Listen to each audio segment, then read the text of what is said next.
And with us right now, we've got Oliver Cox. Oliver, you are the digital strategy lead at L&T, an acronym company. Thank you so much for joining us.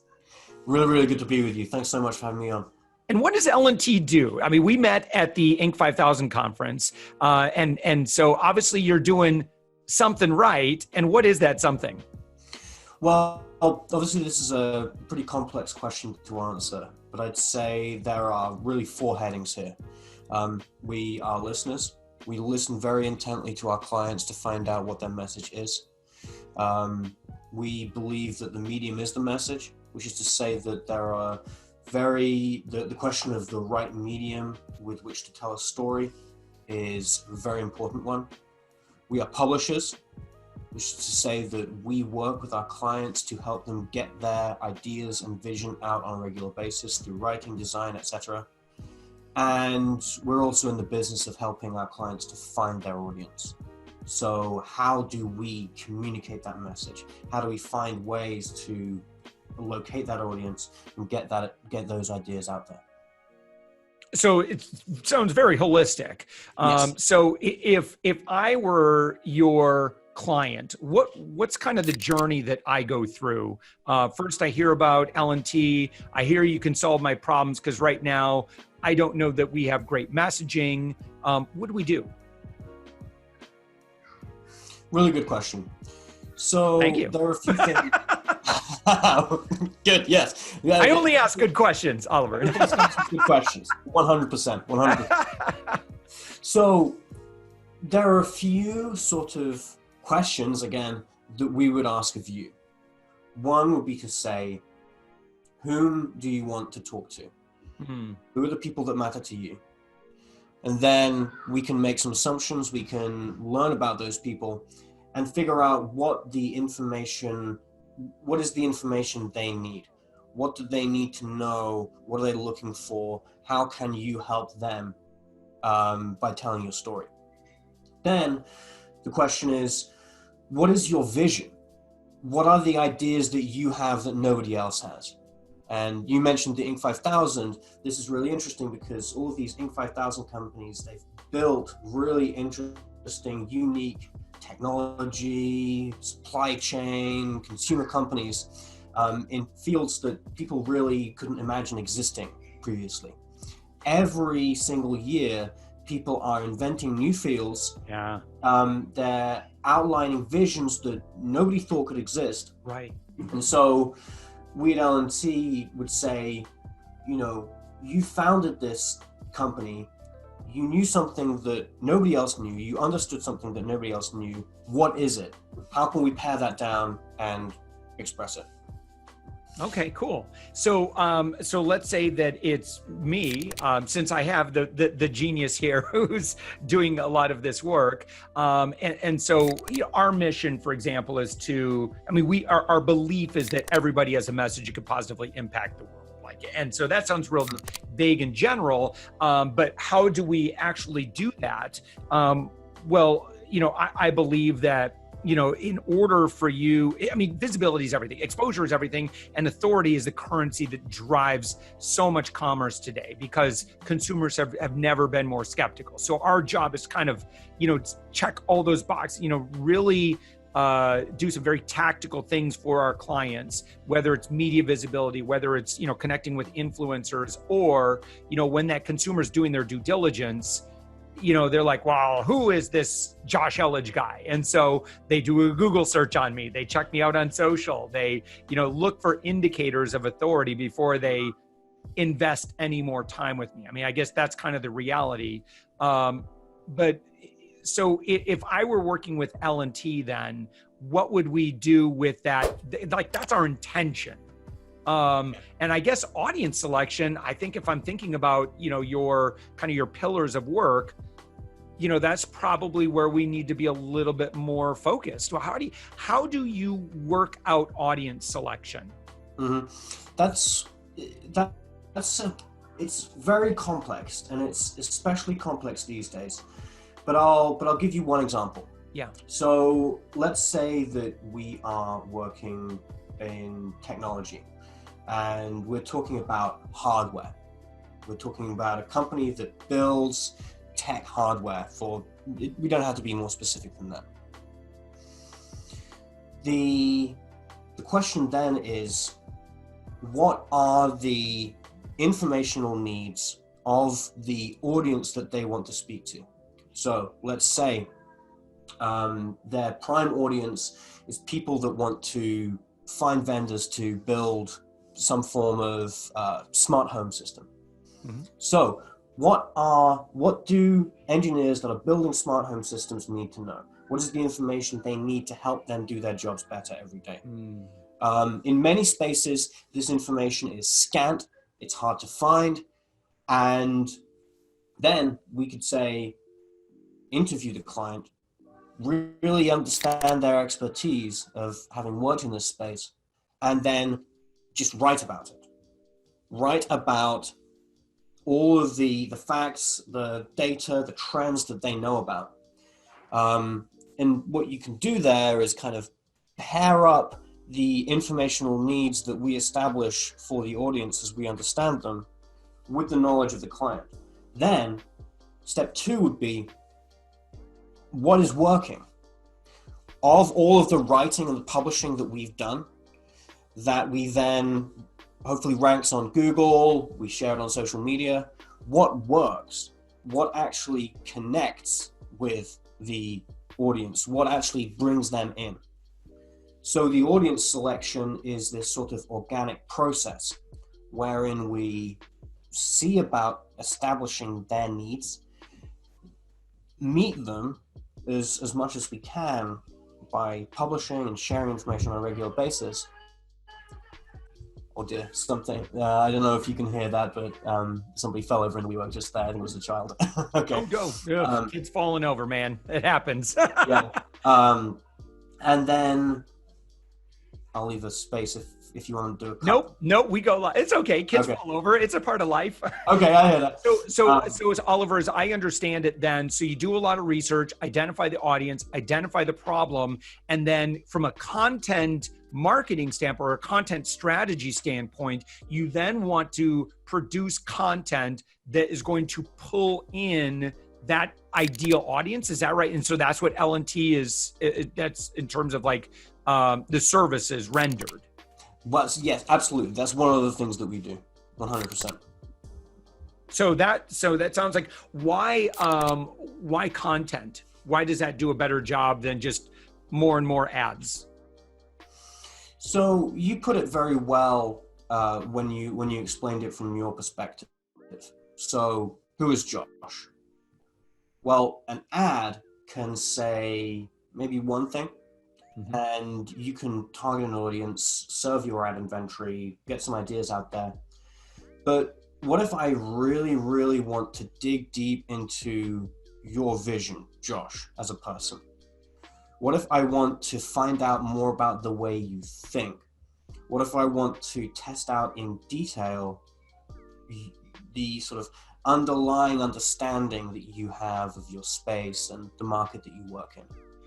And so if you really want to do that, the fundamental currency here is the written word, because that's really how you can express these things in detail at a higher level and with sufficient granularity in terms of specifying the details. And this too, we can then move into things like longer form materials, white papers, ebooks, long form digital stories. Is this for L&T? Is this is all written? Is that right? Somewhat. So you've got the main element of this, which is brand publishing. So that's regular publishing, and the sort of fundamental part of that is the written word. We then build experiences around this. Yeah. So, for example, as part of a lot of brand publishing strategies that we do, we insert graphics, graphs, illustrations. Then on the converse, we, for example, work with a lot of companies on branding. So a lot of companies come to us, they've been very successful, but they feel like they need or they could present themselves online and generally in a way that fits better with what they have to offer in their vision. And so we can do all of the graphic design work, the thinking, the work with messaging to create that new brand and build it. Design sites, build sites, test them, everything of that nature. Oliver, most of the people coming in through your front door, on the I guess on the matrix of they need more quantity versus they need more quality in terms of their content.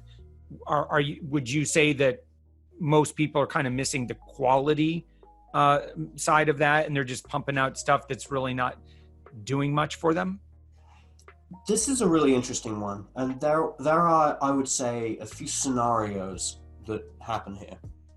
A very common scenario is that leadership in a company decides that they want to do publishing or they want to do content, and they do it, they write, takes them much too much time, and they give up. And so for them, the problem is not quality, it's scale. Sometimes the people that we work with have worked with freelancers who they probably didn't give enough time or attention to. They maybe scaled it up, but never quite got the quality, never quite got the listening factor. You know, a freelance writer can get the content out there, but it's a challenge to really listen and spend enough time with the subject matter experts to create stuff that's really valuable and kind of rings true as sort of visionary content. So that's one thing. You know, they've published, they've got the scale, but it doesn't quite make it. Then the third sort of scenario is people who have experimented with this kind of thing. Maybe they don't have a strategy, maybe they do have a strategy. But what they need is very careful thinking and strategic thinking. Thinking in the way that I described earlier, where I talked about thinking about the audience, finding the audience, establishing that audience's informational needs, and then matching that up with publishing. Some people just publish because they know that they need to. That might work, but it will work 10 times better if it's strategic, if that makes sense.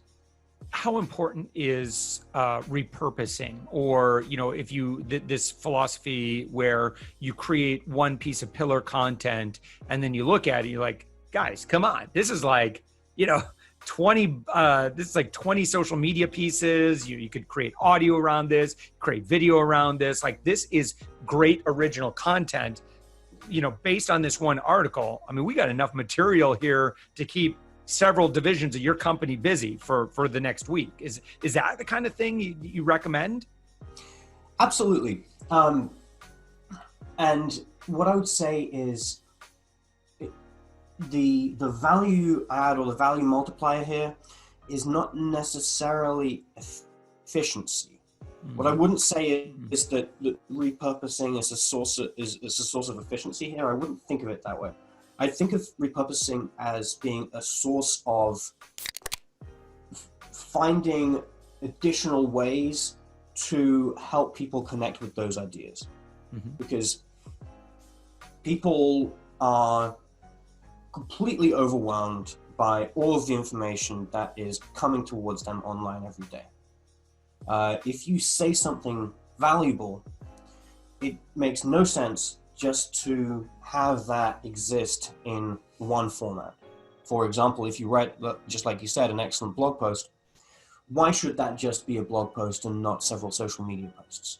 Well, that's probably a very good idea to do, because people use the internet in different ways, people seek information in different ways, and you may have written that article for the person that is seeking it and searching for it. Conversely, there may be somebody on LinkedIn, for example, that doesn't know that that's what they need yet. So if you take that article and make it form the basis of a slideshow video or a social graphic, then you've had the chance to to help that person find it, if that makes sense. Yeah. So, Oliver, I'm on your website, and the website is lant.co. And so I'm looking at the logos of clients that you work with, and I'm seeing logos for the United Nations, Lenovo, Baxter, USC, Columbia University, Deloitte. I mean, these are some big companies. How do you land clients like that? What's your secret? I would say there are a few elements here. One is what you do during the process of building the strategy. And this is my title. I'm a strategy person. I'm a strategy lead here. There are thousands of companies that do writing, well, maybe hundreds, but probably thousands. Many that do ads, many that do both of these things, many design companies. And a business like, or an organization like the United Nations, or like some blue chip technology company, they have the pick of all of these businesses to work with. So my recommendation would be, you have to really listen. An organization that is, let's say, to bring it back to the Inc. 5000, an Inc. 5000 company, they're growing fast, they have a novel approach or a novel technology. You have to listen. You have to really listen to them when they explain what makes their business work. When they explain how they talk about their business, how they express their vision to the people that matter. And you have to really work to build a marketing approach that is completely unique to their needs. And you have to build something that they know that they could not find elsewhere. And so in this company, we're not, publicists. We're not a huge ad firm. We're fairly new. But what I would say allows us to do really good work with some of the names that you mentioned is that listening factor. Really taking a step back, allowing ourselves the time, giving them the time to form an understanding that you just can't access. No one size fits all, no out of the box solutions. Yeah. You really have to give yourself the time, stop talking for a moment and listen. If that makes sense. I'm fascinated, and I wonder who does a lot of your sales outreach, and what that conversation is. Is it, hey, Deloitte, we'd like to come in and listen to you for a bit. Obviously you've got, you're probably going in and trying to get them to identify their problem, and that is that their content is not bringing them value. That has to be a really common problem. I've heard that a lot. We're spending all this money into content. I don't even know if it's really making us money. I would imagine that's probably, you probably can help them figure that out really quick, and then maybe help turn that around and say, let's solve this. Let's, cause right now you're just dumping all this money into this. It's not doing you any good. Let's be a little bit more strategic about it. It sounds like that might be your USP. It's one of them. It's one of them. And the content side of this is such a challenge because, I don't know, maybe 4 or 5 years ago, the content is king meme came out. And I think a lot of people sort of got on that bandwagon, and because, it kind of rung true and made sense to them, without really having a very good strategy behind it, both to orient how they publish, but also to measure the effectiveness of the strategy. So now there are a fair few companies out here that are running strategies like this, but have no way to benchmark them and figure out what's effective and why. And absolutely, that's something that we can do. We can come in and say what's working, Is this generating you leads? Is this moving your sales conversations forward? If not, why not? If so, what about these stories that you're telling works? And how can we replicate it and scale it and do it in different areas? Oh. So I would imagine it looks like you work primarily with enterprise level clients. And so, I would say, just to be clear here, we love to work with enterprise level clients. We work with a lot of medium businesses, a lot of those Inc. 5000 style privately held businesses. We work with startup companies, very fast growing companies, especially tech companies, artificial intelligence companies. Yeah. Sorry, I cut you off there, but I just no, that's great. Make sure we're on the same page. Yeah, for sure. And what does engagement look like? Like, how does that, I'm just trying to figure out, again, L&T is going through a lot of growth, obviously, themselves. So, you're doing great. Obviously, you're doing some things right. Yeah. So an engagement with us, like, as I mentioned before, on some level, everything has to be custom. And the way we engage on some level is custom for every client. But the fundamentals of a relationship with us are, one, we want to form a long-term partnership. Two, we want to take as much of the work that you are currently doing in terms of marketing, writing off your plate and do as much of that busy work as we can. And we want to liaise with you as frequently and on as high a level as possible to get your ideas, to get your vision, get a feel for that. And then what that means is that essentially we work with our clients, we commit to delivering for them a publishing cadence, a cadence of writing, ongoing ad campaigns, or maybe we're committing to, on a monthly basis and over a course of several months, undertake a rebrand for them, build them a new website. We're essentially committing to deliver work on a regular basis, and in doing so meet some very high level strategic goals. And it's essentially team as the service, if you like. Yeah. When you say you're the digital strategy lead at L&T, what do you spend most of your day doing? It's a combination of thinking and communicating with and collaborating with our clients to deliver on all of these things that I discussed. It's a fair bit of new business.